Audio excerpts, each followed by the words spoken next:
This was a jaw-dropping moment. Canada's top banker just admitted the truth Liberals tried to hide. Canada won't even come close to leading the G7. Growth is barely moving. Productivity is collapsing. $54 billion has already fled the country. Tariffs exposed just how unprepared this government really is. Lower productivity means lower wages, higher prices, and record food bank use.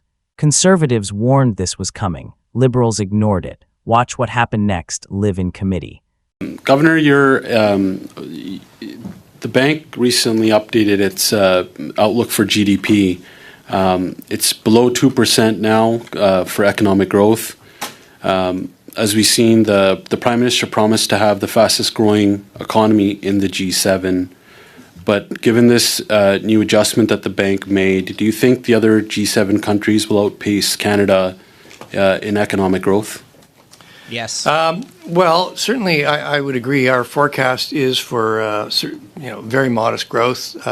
Second half of this year, averaging only 0.75%. We do expect it to pick up, but as I indicated in my remarks, this is a structural adjustment, and so that's going to take some time. So yes, I don't have all the G7 forecasts in front of me, but we're not going to be the fastest growing economy in the G7 over the next year.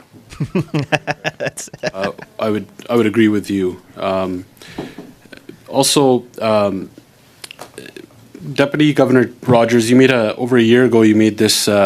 You basically alerted everyone here. It was a break glass emergency when it came to our productivity. We've seen around $54 billion in foreign investment leave Canada. Businesses are shutting doors. We see it in some of our ridings. We get those emails from constituents. And at a time when Trump is coming for our jobs, has the government done enough, do you think, to reverse this break glass emergency, or have things gotten worse since you said that? Well, the speech you're talking about I gave in 2024, so it predated the swerve to protectionism by our U.S. trading partner, our biggest trading partner.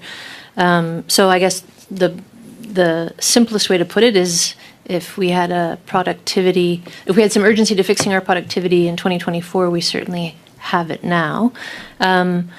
Like you, we're digesting all of the measures in the budget.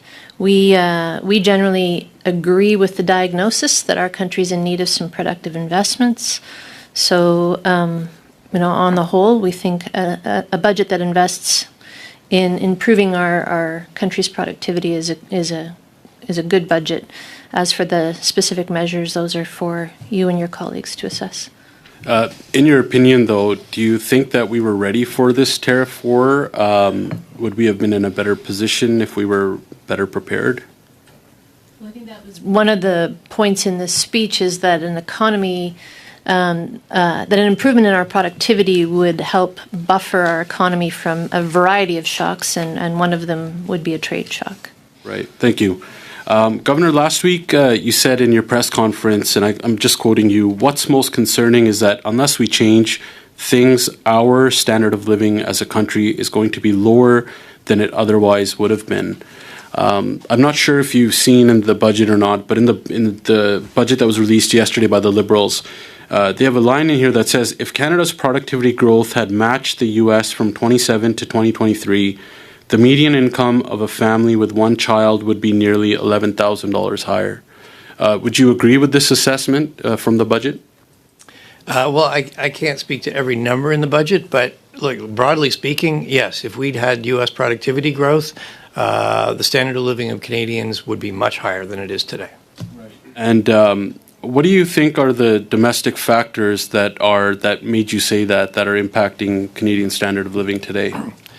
Well, what made me say? I mean, there's really two issues here. I mean, we've had a long-standing productivity issue. That's why Senior Deputy Governor sounded the alarm. At that point, we kind of got through COVID. We got inflation down. It was time to get back to some of the longer-term issues, and that one was front and center. A lot has changed in a year, and last week when I said our standard of living was lower, I was really referring to the fact that U.S. tariffs have fundamentally fractured our trade relationship with our biggest trading partner. And unless we do something, that is a big negative structural shock to the Canadian economy. It's going to destroy some capacity. It's going to raise costs. Monetary policy can help smooth that adjustment, but it can't undo the effects of tariffs. But there are if we don't do something about it, our standard of living will be in Canada will be on a permanently lower path.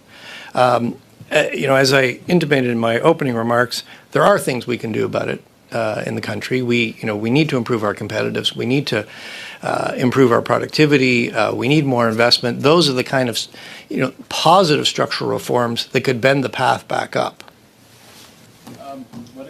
When we put this into perspective of an average everyday Canadian, we're seeing today that Canadians are not doing well. We can all agree on that, I believe.